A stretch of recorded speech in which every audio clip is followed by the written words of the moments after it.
नमस्कार मित्रों, हर हर महादेव। स्वागत है आप सभी का हमारे YouTube चैनल में। तो मीन राशि वालों, 33 कोटि देवताओं ने दे दी है गारंटी। यकीन मानिए, आपका काम अब होने ही वाला है। अब पानी सर से ऊपर जा चुका है। 24 अगस्त से 28 अगस्त का समय, आने वाले अगले 5 दिनों में ढेर सारे बदलाव आप अपने जीवन में महसूस करेंगे, क्योंकि चंद्रमा जो है वो वृश्चिक पे प्रस्थान कर चुके हैं और सूर्य जो है वो कर्क से निकलकर सिंह राशि पर आ चुके हैं। बहुत बेहतरीन मौके आपके जीवन में ये ग्रह गोचर देगा, लेकिन कुछ सावधानियों का पालन करना होगा। इन ग्रह गोचर के तहत कुछ उपाय आजमाने होंगे, उसकी पूरी जानकारी वीडियो में दी है। आप वीडियो को बिल्कुल एंड तक देखते रहें। लेकिन सर्वप्रथम बाबा महाकाल के सच्चे भक्त इस वीडियो को लाइक करें, कमेंट बॉक्स में हर हर महादेव लिखें। यकीन मानिए, आपके सारे बिगड़े काम अवश्य बनेंगे। में थोड़ा सा संतुलन बनाना होगा, यानी कि हम खुद को कितना समय दे पा रहे हैं, हम अपने परिवार को कितना समय दे पा रहे हैं, वो चीज़ समझनी होगी। क्या हम सारा समय कैरियर को तो नहीं दे रहे, कारोबार को तो नहीं दे रहे, या फिर हम सारा समय हमारे निजी जीवन को तो नहीं दे रहे हैं। तो थोड़ा थोड़ा समय दोनों जगह देना पड़ेगा, नहीं तो असंतुलन उत्पन्न होगा। ना तो इधर के रह जाएंगे, ना उधर के रह जाएंगे। तो वो चीज़ संतुलित करिए कि परिवार को भी समय मिल जाए, आपके खुद को भी समय मिल जाए, कैरियर कारोबार भी अच्छी तरह से चले। ये चीज़ संभालिए और आपको एक बैलेंस यहाँ पर बनाना है। छात्रों का मन जो है वो पढ़ाई से हटने वाला है, और जब जब छात्रों का मन पढ़ाई से हटता है तो वो उसके लिए मुसीबतें लेकर आता है। ये बात आप ध्यान रखिएगा। तो उच्च शिक्षा में अड़चनें आ सकती है, संभल कर रहिए। मेहनत आपको करते रहनी है, परिणाम मिले या ना मिले, आपका पढ़ाई पर से ध्यान नहीं उचटना चाहिए। साथ ही साथ आपको मनचाही सफलता मिल सकती है, लेकिन ज़रूरत है थोड़ा सा आप इंतज़ार और करें, क्योंकि सब्र का जो फल है वो भैया मीठा होता है। और इस सब्र को आपको पूरी तरह से लेना होगा, सब्र आपको करना होगा, और बहुत अच्छा परिणाम इसका आपको देखने को मिल जाएगा। घर के किसी बुजुर्ग की सेहत खराब हो सकती है, जो आपके मन में चिंता का विषय ला सकती है। बहुत सतर्कता के साथ आपको ये चीज़ करनी होगी, ये बात आप ध्यान रखें।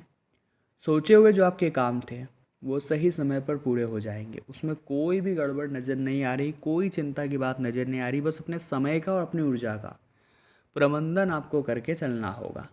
समय और ऊर्जा का प्रबंधन अगर आपने एक बार कर लिया तो स्थितियाँ यूं ही ज़बरदस्त हो जाएगी, स्थितियाँ यूं ही शानदार हो जाएगी। साथ ही साथ दोस्तों, आपकी लव लाइफ में कोई तीसरा व्यक्ति जो है वो खलल डालने की कोशिश करेगा। कहते हैं ना, ज़िंदगी में जब आप सुख के दिन भोग रहे होते हैं तो ये दिन आपके दुश्मनों के लिए बहुत आंखों में खटकने वाले होते हैं। अब ना तो हमने किसी का बिगाड़ा, ना तो हमने किसी का कुछ उधार लिया, ना किसी से कुछ कहा, फिर भी लोग हमसे जलते हैं। ये बड़ी ही आश्चर्यजनक विडंबना है। तो बड़ा ही संभल कर रहें, ज़्यादा किसी पर विश्वास ना करें, क्योंकि ये जो दुनिया है ये दोगले लोगों से भरी हुई है, और ये दोगले लोग ज़िंदगी के किस पथ पर क्या आपको नुकसान पहुंचा दे ये कहा नहीं जा सकता। इसलिए किसी भी प्रकार का दिखावा या किसी भी चीज़ का घमंड ना करें, अन्यथा वो चीज़ आपके हाथों से चली जाएगी। देखिए, भगवान हमें कुछ देता है, लेकिन थोड़ा बहुत देने के बाद ये देखता है कि क्या ये व्यक्ति विनम्र रह पाता है, क्योंकि अक्सर मानव की फितरत है। थोड़ा बहुत पैसा उसके पास के आ गया, थोड़ा बहुत अस्तित्व उसके पास के आ गया, सम्मान के आ गया, वो घमंड करने लगता है, और भगवान को यही नहीं पसंद। तो आने वाली जो बड़ी सफलता थी वो टल जाती है। लेकिन जो इंसान सफलता को पचाना जानता है, जो इंसान बहुत कुछ मिलने के बाद भी विनम्र रहता है, उसे और भी बहुत कुछ जीवन में मिलता है। यानी कि एक सब्र रखकर, यानी कि एक धैर्य रखकर और अपने आप को विनम्र रखकर आप जीवन में बहुत कुछ पा सकते हैं। व्यवसाय से जुड़े लोगों को बाजार में थोड़ी सी धाक जमा कर रखनी होगी, अपना नाम बना कर रखना होगा। देखिए, जो बारिश की बूंदें होती हैं वो जब नदियों में गिरती है, समुद्र में गिरती है, तो उसका क्या अस्तित्व, कौन उसे जानता है। लेकिन वही पानी की बूंद जब एक पत्ते पर गिर जाती है तो वो मोती की तरह चमकती है। अर्थात दोस्तों, भीड़ में अगर हम हैं तो हमारी पहचान गुमी हुई है, हमें कोई नहीं जानता। लेकिन अलग हट करके खड़े हैं तो हमारा भी नाम बनेगा, हमारा भी काम बनेगा। तो ये चीज़ें आपको समझनी होगी। अपनी वाणी और व्यवहार के चलते सालों से बने संबंधों में दरार भी आ सकती है, क्योंकि आपका स्वभाव वैसे बहुत अच्छा है। लेकिन अगर आपको कोई बात पसंद नहीं आती या किसी बात को लेकर अगर आप चिढ़ जाते हैं, तो फिर आप बहुत ज़्यादा एबलेपने करने लगते हैं। फिर आप बहुत ज़्यादा सामने वाले की विरोधी बन जाते हैं। तो वहाँ पर थोड़ा सा संभालिए व्यवहार को, आपके लिए अच्छा रहेगा। घर परिवार की समस्याओं का हल निकालते समय कोई भी ऐसा व्यक्ति आपके घर का है जो उसके विरोध में है या वो ये नहीं चाहता, तो उसकी भावनाओं की, उसकी अपेक्षाओं की अनदेखी आप बिल्कुल भी ना करें। कई बार दोस्तों ऐसा हो जाता है, हम जाने अनजाने में खुद से डिसीजन ले लेते हैं, परिवार के कुछ महत्वपूर्ण लोगों से नहीं पूछते, और वो चीज़ उनके जीवन में मुसीबतें लाती है। वो चीज़ उन्हें हमेशा के लिए नाराज़ कर देती है, और वो यही मन ही मन सोचते हैं कि ये तो मुझे अपना नहीं मानते। तो ऐसी समस्याएं आपके जीवन में हो सकती है। थोड़ा सा सतर्क रहिएगा। आपके निजी जीवन में, यानी कि जो आपका पर्सनल लाइफ है, वहाँ पर जिम्मेदारियाँ थोड़ी बढ़ने वाली हैं, और उन जिम्मेदारियों को निभाने के लिए समय भी ज़्यादा ही देना पड़ेगा। ये बात आप ध्यान रखिएगा। किसी बुजुर्ग सदस्य की सेहत को लेकर मन थोड़ा परेशान रहेगा। हालांकि आपको खुद भी अपनी सेहत का विशेष ख्याल रखने की आवश्यकता है। साथ ही साथ दोस्तों, शारीरिक और मानसिक पीड़ा आपको हो सकती है, इसलिए थोड़ा सावधान रहिएगा। अचानक से कुछ बड़े खर्चे भी आपके सामने हो सकते हैं, जिससे कि आपका बजट गड़बड़ा सकता है। तो सतर्क रहिएगा। इस दौरान धन उधार लेने की भी नौबत आ सकती है। कामकाज के सिलसिले में लंबी या छोटी दूरी की यात्रा आपको करनी पड़ सकती है। और प्रेम संबंधों में किसी बात को लेकर लव पार्टनर से तनातनी हो सकती है। तो जो ये आपके बीच में कड़वाहट उत्पन्न हुई है, इसे दूर करने के लिए आपका मित्र बहुत मददगार यहाँ पर साबित होने वाला है। क्योंकि आपके मित्र जो हैं वो हमेशा से सपोर्टिव रहे हैं, आपको उनका सपोर्ट मिलता रहा है। तो यहाँ पर आपकी लव लाइफ को भी वही बचाने वाले हैं। आप इतना ध्यान रखिए कि प्रेम और निजी संबंधों में आई दिक्कतों को दूर करने के लिए विवाद की बजाय आप संवाद का सहारा लें। कई बार हम भी बहुत ज़्यादा पैनिक हो जाते हैं, तो ये चीज़ें रिश्तों को और ज़्यादा उलझा देती है। तो शांति के साथ मामले को निपटाने की कोशिश करें। जहाँ पर भी आप काम करते हैं वहाँ सीनियर जूनियर दोनों ही आप पर मेहरबान रहेंगे, चिंता की कोई बात नहीं है। कोई महत्वपूर्ण जिम्मेदारी आपको सौंपी जा सकती है। यदि आप बेरोजगार हैं और नौकरी की तलाश में भटक रहे हैं, तो एक अच्छा ऑफर आपको मिल सकता है। पैसों की किल्लत काफ़ी समय से चल रही थी, तो इन 5 दिनों में आर्थिक स्थिति में सकारात्मक परिवर्तन आपको देखने को मिलेगा। क्योंकि चंद्रमा वृश्चिक राशि में पहुंच चुके हैं, आपके छठे भाव से वो बहुत अच्छा योग निर्मित कर रहे हैं। लेकिन आपको त्वचा संबंधित समस्याओं से सावधान रहना होगा। क्योंकि जो छठा भाव होता है, जो छठा घर होता है, वो स्वास्थ्य को भी दर्शाता है, खास तौर पर चर्म रोग को। तो वहाँ आपको थोड़ा सावधान रहना है। किसी नए प्रोजेक्ट से जुड़कर काम करने का मौका आपको मिल सकता है। साथ ही साथ भूमि भवन के क्रय विक्रय से ज़बरदस्त लाभ होने वाला है। परिवार के सदस्यों के साथ आपसी सामंजस्य आप बिठा पाने में कामयाब रहेंगे, और जीवन साथी के साथ सुखद पल बिताने के बेहतरीन अवसर आपको प्राप्त होंगे। लेकिन दोस्तों, एक बात का ध्यान रखें कि आपके जीवन के प्रत्येक क्षेत्र में आपको मनचाही सफलता नहीं मिलेगी। कई बार हम जीवन में असफल हो जाते हैं। कारण क्या होता है? ताकि हम सफलता के मोल को समझ पाएँ, ताकि हम सफलता की वैल्यू को समझ पाएँ। क्योंकि सफल होने पर तो केवल अभिमान आता है, लेकिन असफल होने पर इंसान को चीज़ की वैल्यू पता चलती है। अब हम आपको दो उपाय देना चाहते हैं, बहुत ध्यान से सुनिएगा, गंभीरता के साथ इन उपायों को करिएगा, आपका बहुत सारा काम होगा। सबसे पहला उपाय दोस्तों आखिर क्या है? सबसे पहला उपाय हमारा ये है कि आपको सोमवार के दिन 1 लोटा जल और 11 बिलपत्री लेकर शिव मंदिर जाना है। इन बिलपत्री को अच्छे से धो लेना है और इन पर चंदन से प्रभु श्री राम का नाम लिखना है, या फिर ओम की आकृति भी बना सकते हैं। 1 लोटा जल शिवलिंग पर चढ़ाइए ओम नमः शिवाय कहते हुए। फिर ये 11 बिलपत्र शिव जी पर अर्पित करिए। 3 बार ताली बजाइए, बम बम बोले कहिए, मंदिर में अपनी मनोकामना बाबा को सुनाइए, और फिर पुनः अपने घर आ जाइए। ये काम आप रोज़ाना करिए या हर सोमवार को करिए। बहुत अच्छी कृपा आपके ऊपर बाबा की बरसेगी और आपके बहुत सारे काम बनेंगे। मान लीजिए दोस्तों, आपके पर्स में पैसा नहीं टिकता है, आपका पर्स हमेशा पैसों से खाली ही रहता है। तो आपको क्या करना है? आपको एक पीपल का पत्ता लेना है, और उस पीपल के पत्ते पर दोस्तों आपको हीम लिखना है और हनुमान जी के समक्ष रख देना है। थोड़ी देर वही रहने दीजिए, और बाद में उस पत्ते को उठाकर आप थोड़ा सा मोड़िए, गोल घुमाइए और उसे अपने पर्स में रख लीजिए। जब ये पत्ता सूख जाता है तो पुनः ये उपाय कर लीजिए, आपको बहुत अच्छे परिणाम देखने को मिल जाएंगे। अगला उपाय बुधवार के लिए रहेगा कि आपको गणेश जी के मंदिर जाकर उन्हें 21 दुर्वा के नग अर्पित करने, यानी 21 दुर्वा चढ़ानी, और साथ ही में मोदक का भोग लगाकर वहीं बैठकर गणपति स्तोत्र का पाठ करना है। इससे भी आपके जीवन में काफ़ी सकारात्मक परिवर्तन आएंगे और ज़िंदगी इतनी शानदार हो जाएगी। देखिए, आने वाले अगले 24 घंटों में आपको अगर दुखी होना है तो वो भी आपके हाथ में रहेगा, और अगर आपको सुखी होना है वो भी आपके हाथ में रहेगा। आपकी सोच ही है जो आपके चेहरे पर मुस्कान लाएगी, और आपकी खराब सोच ही आपको चिंता और तनाव में डालेगी। इसलिए कोशिश यही करनी है कि हर परिस्थिति को अच्छी नज़र से देखें। जो हो रहा है भगवान की मर्ज़ी से हो रहा है, जो हुआ है वो भगवान की मर्ज़ी से हुआ है, और खुद को भगवान को समर्पित कर दे कि मैं तेरा हूँ और मेरे दुख भी तेरे हैं। अब मुझे इस दुख से बाहर निकालना भी तेरी जिम्मेदारी है, और मेरे चेहरे पर मुस्कान लाना भी तेरी जिम्मेदारी है। फिर कोई भी मुसीबत आपका बाल भी बांका नहीं कर पाएगी, और आपके सारे दुखों का अंतिम संस्कार हो जाएगा। कुछ शत्रु है जो बहुत ज़्यादा अड़चने पैदा कर रहे हैं, कुछ दुश्मन है जो आपके जीवन में खलल निर्मित कर रहे हैं, लेकिन राम नाम के निरंतर जप से आप अपने दुश्मनों का अंत कर देंगे, आप उनके षड्यंत्रों का भी अंत कर देंगे। जितने भी छात्र हैं उनके ऊपर प्रभु की कृपा होने वाली है, लेकिन उन्हें 1 लोटा जल रोज़ाना शिवलिंग पर घर से ले जाकर चढ़ाना होगा। मेहनत का परिणाम बहुत शानदार मिलेगा, और भगवान महादेव उनके हर ख्वाब को, हर सपने को पूरा करेंगे। कुछ अनुभवी लोगों से आपको सलाह मिलेगी, तो वहाँ घमंड नहीं दिखाना है। कई बार जब कोई हमसे छोटा या हमसे बड़ा हमें सलाह देता है तो अंदर का ईगो जाग जाता है कि तू मुझे सिखाने वाला कौन होता है, मुझे अच्छे से पता है।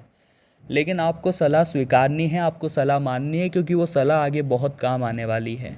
शादीशुदा लोगों के जीवन में मधुरता आने वाली है। साथ ही साथ किसी दोस्त की बहुत महत्वपूर्ण बात आपको पता चलेगी कि उसके जीवन में कुछ ऐसा दिक्कत है, तनाव है, जिसे आप दूर करने का प्रयास कर सकते हैं। उसके चेहरे पर भी आप मुस्कान ला सकते हैं। ये समय शांत और सकारात्मक रहने का है, ये बात आप ध्यान रखिएगा। किसी से भी टकराव नहीं करना है, वरना विभिन्न स्तर पर विभिन्न कठिनाइयाँ झेलनी पड़ जाएगी। साथ ही साथ दोस्त की मदद से कोई पुराना ऋण वापस मिल सकता है, यानी कि अगर आपने किसी को उधार दिया था तो आप किसी की मदद लीजिए, उस व्यक्ति से वो उधार वसूलने के लिए आपका काम हो जाएगा। अपने पारिवारिक सदस्यों के साथ बहुत अच्छा तालमेल बिठाना है, क्योंकि बातें एक दूसरे को चुभने बहुत वाली है। आपको तो बड़ा दिल रख करके सब कुछ भुला देना है, लेकिन व्यक्ति विशेष जो आपके घर का है वो उस बात को बहुत ज़्यादा खींच सकता है, बात का पतंगड़ बना सकता है, तो थोड़ा ध्यान रखिएगा। साथ ही दोस्तों, आने वाले अगले जो 24 घंटे हैं, कार्यस्थल पर सबके साथ आपके संबंध बेहतर होंगे। आर्थिक रूप से भी आपको माता पिता का बहुत अच्छा सहयोग मिलेगा। यानी अगर आप किसी नए बिजनेस की, नए काम की शुरुआत करना चाहेंगे तो आपके माता पिता आपको आर्थिक तौर पर भी बहुत अच्छा सपोर्ट कर सकते हैं, और आपको भी उनके भाव को समझना है और मेहनत आपको पूरी करनी है। बात अगर प्रेम राशिफल की अगर करें तो आपको अपने साथी की बहुत ज़रूरत पड़ने वाली है, क्योंकि आप तन्हा महसूस करेंगे, आप अकेला महसूस करेंगे। आपको उनका बहुत साथ लगेगा, और उनके सपोर्ट से आप बड़े से बड़े डिप्रेशन से भी बाहर आ सकते हैं। आगे वीडियो में सावधानियां हैं और अंत में 2 बड़े ज़रूरी उपाय। थोड़ा सा समय निकाल कर वीडियो को अंत तक देखें, आपके बहुत सारे काम बनने वाले हैं। दोस्तों, हमारे जीवन में खुश होना और दुखी होना ये कहीं ना कहीं पैसों से कनेक्ट हो गया है। महीने की शुरुआत में जब हमें पैसा मिलता है, हमारे हाथ में पैसा होता है, हम बड़े खुश होते हैं कि अब हम बहुत सारी चीज़ें खरीदेंगे, बहुत सारी वस्तुओं की खरीदारी करके, और अपने ऊपर भी थोड़ा बहुत खर्च करेंगे और सभी काम अच्छे से पूरे करेंगे। लेकिन जैसे जैसे पैसा हाथ से छिटकता है, वैसे वैसे मुस्कान कम होती चली जाती है। तो ये बात बिल्कुल सही है कि पैसों से ही हमारी हंसी से है और पैसों से ही हमारा रोना है। तो खुद को ज़रा संतोषमय आपको बनाना है। अत्यधिक जब आपके पास पैसा हो तो अत्यधिक भावुक भी ना हो, और जब पैसा हाथ से चला जाए तो बहुत ज़्यादा रोना धोना भी नहीं है, क्योंकि पैसा हाथ का मैल है, आज नहीं तो कल आपके पास ज़रूर होगा। आप खुद को भगवान को समर्पित कर दीजिए, जैसा हमने आपको कहा। रोज़ाना मंदिर जाइए, 1 लोटा जल शिवलिंग पर चढ़ाइए, राम नाम का जप करिए, कृष्ण नाम का जप करिए। आपके यूं ही संकट टल जाएंगे और आपकी रास्ते की मुसीबतें यूं ही हट जाएगी। आपके दुखों का यूं ही अंतिम संस्कार हो जाएगा। आपको कुछ नए विचारों पर काम करने की ज़रूरत है। काफ़ी समय से आप वही काम कर रहे हैं जो करते आए हैं, लेकिन अब और ऐसा नहीं चलेगा। आपको कुछ बड़ा यहाँ पर करके दिखाना होगा। स्टूडेंट्स को पढ़ाई के साथ साथ अन्य स्पोर्ट्स एक्टिविटी में भाग लेना चाहिए, आपके लिए बहुत अच्छा रहेगा। नौकरी की तलाश कर रहे लोगों को बहुत जल्दी सफलता मिलेगी। साथ ही कुछ वित्तीय बाधाओं का सामना आपको करना पड़ सकता है, सावधान आप रहें। प्रेमियों के लिए अपने प्रेमी के प्रति अपनी भावनाओं को व्यक्त करने के लिए समय बड़ा अच्छा है। साथ ही साथ कुछ नया सोचने में खुद को आप असमर्थ महसूस करेंगे, क्योंकि आपका दिमाग जो है वो उतना अच्छे से काम नहीं करेगा। आप बहुत ज़्यादा असमंजस की स्थिति में रहेंगे कि मैं क्या करूं और क्या ना करूं। तब दोस्तों प्रभु के रूप में, भगवान के रूप में कोई ऐसा व्यक्ति आपको मिल सकता है, कोई ऐसा दोस्त या कोई भी ऐसा मिल सकता है जो आपको सही रास्ता दिखाएगा। देखिए दीपक जो होता है उसे बस एक बार जलाया जाता है, उसके बाद सारे अंधकार का सामना वो खुद करता है, आंधी तूफान का सामना वो खुद करता है। उसी प्रकार ज़रूरत है आपको एक बार कोई बस चिंगारी दिखा दे, एक बार कोई आपको जगा दे, आपके अंदर आग लगा दे, फिर आप न रुकेंगे न थमेंगे और फिर आपको किसी की ज़रूरत भी नहीं पड़ने वाली। किसी कारण अगर आपके प्रेमी से आपका ब्रेकअप हो गया था तो अब आपके गिले शिकवे दूर होने वाले हैं और पुनः प्रेम का समावेश होने वाला है और आपसी पैचअप पुनः संभव है। साथ ही साथ दोस्तों कई गतिविधियां आपके हाथों होगी, मार्केटिंग, मीडिया आदि से जुड़े लोगों को यात्रा भी करनी पड़ सकती है। नए संपर्कों से आपको लाभ भी होगा। व्यावसायिक व्यक्ति अपने प्रतिद्वंदियों को पीछे छोड़ेंगे। भूमि, वाहन आदि की बिक्री खरीदारी के लिए यह समय बहुत सकारात्मक है। सुखी वैवाहिक जीवन का आप जबरदस्त आनंद लेने वाले हैं और आपके करीबी लोगों को आपके स्वास्थ्य की थोड़ी चिंता सता सकती है। ऐसे में आपको खान पान का ध्यान रखना है, बहुत ज़्यादा भागदौड़ नहीं करनी है गर्मी में, वरना आपको धूप की वजह से भी समस्याएं उत्पन्न हो सकती हैं। किसी कलात्मक चीज़ के प्रति आपका झुकाव थोड़ा ज़्यादा रहेगा। पूजा पाठ में आपका मन लगना चाहिए, इसी से आप भगवत भक्ति से अपने दुखों को दरकिनार करके अपने दुखों का अंतिम संस्कार करेंगे। अब हम आपको 2 उपाय बताना चाहते हैं शुक्रवार के। बुधवार के भी उपाय बता रहे हैं, ध्यान दीजिएगा, आपकी किस्मत चमकने में देर नहीं लगेगी। सबसे पहले आपको क्या करना है दोस्तों, आपको सबसे पहले हरा चारा गौ माता को खिलाना है बुधवार के दिन। हरा चारा इसलिए क्योंकि बुध ग्रह को हरा रंग पसंद है और गौ माता में 33 कोटि देवी देवता है। बुधवार के दिन आप सबसे पहले गौ माता को हरा चारा खिलाइए, इससे आपको बहुत सारा लाभ होगा। गुरुवार का दिन आता है दोस्तों, तो नहाने के जल में, नहाने के पानी में चुटकी भर हल्दी डालकर स्नान करिए। इससे आपके विवाह की दिक्कतें दूर होगी, धन संपदा में आपकी वृद्धि होगी। नहाते समय ओम नमो भगवते वासुदेवाय नमः मंत्र का जाप करना बिल्कुल भी मत भूलिएगा, इससे फ़ायदे और भी ज़्यादा ज़बरदस्त आपको जीवन में देखने को मिल जाएंगे। अगला जो उपाय रहेगा वो शुक्रवार के लिए रहेगा। शुक्रवार के दिन दोस्तों आपको क्या करना है, माता रानी को सुहाग की सामग्री अर्पित करनी है। जो 16 श्रृंगार की या सुहाग की सामग्री आती है वो सब माता को चढ़ाइए, माता की पूजा करिए और थोड़ी देर वो सामग्री वही रहने दीजिए। कुछ देर के पश्चात उसे किसी सुहागिन महिला को आपको दान कर देना है। बहुत ज़बरदस्त उपाय है। तो मीन राशि वालों, आज की वीडियो में हमने बात की आने वाले 5 दिनों के बारे में, और अगर आपको भी वीडियो पसंद आई है तो आप लाइक ज़रूर करें, कमेंट बॉक्स में जय माता दी लिखें और इस चैनल को सब्सक्राइब करके बेल आइकन को प्रेस करना ना भूलें। बहुत बहुत धन्यवाद।